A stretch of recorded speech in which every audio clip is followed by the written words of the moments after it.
Everyone, আসসালামু আলাইকুম। তোমাদের মাঝে নিয়ে আসলাম মিনি শর্ট ব্লগ। আর আজকের ব্লগটা সানজিদা বেলুন ফুলাচ্ছে কেন, আমরা লিচু নিয়ে আসলাম, লিচু এনে কি করলাম না করলাম সবকিছু তোমাদের সাথে শেয়ার করব। আর এত সুন্দর সুন্দর লিচু আনার রিজন একটাই, কাশ্মীর থেকে বাংলাদেশে আসার পর আমাদের সাথে প্রথম দেখা। আর এই লিচু সিজনে যদি বোনকে লিচুই না খাই তাহলে কেমন? লিচু তো খেয়েছি, এখানে দেখো অবস্থা, লিচু খাওয়ার থেকে চুচাই বেশি। আর রুমিকে বলতেছি সব লিচু তুমি খাইছো, বলতেছে কেন আমি খাবো, সব খাইছো তুমি?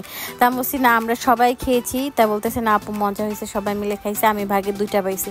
মিথ্যা কথা গাই, সবাই বেশি বেশি করে খেয়েছি। খেয়ে ঘরের এই নোংরা অবস্থা, এটা কি হলো?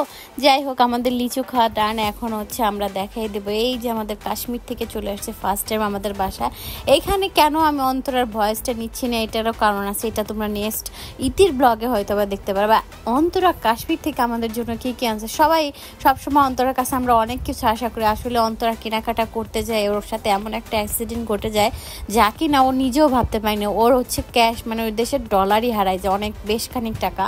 তো এর জন্য আমাদের সবার জন্য কিছু আনতে পারে না। আমার আম্মুর জন্য আনছে, আর ছোট বোন আর আমার মেয়ের জন্য। এতেই আমরা অনেক হ্যাপি। ও ছোট মানুষ, সবার জন্য যতটুকু পারে মনে করে নিয়ে আসে, এটাই আলহামদুলিল্লাহ। সানজিদার জামাটা তো সানজিদা অনেক পছন্দ করছে, হাতে কাজ করা। এইটা হচ্ছে কাশ্মীরের ড্রেস, স্পেশাল ড্রেসগুলো। যাই হোক, এই ড্রেসগুলো আমাদের কাছে সবার কাছে ভালো লাগছে। ইতির জন্য আনছে, সানজিদার জন্য আনছে। ওরা দুজন তো সেই খুশি, চকলেট নিয়ে কারাকারি করতেছে এরা।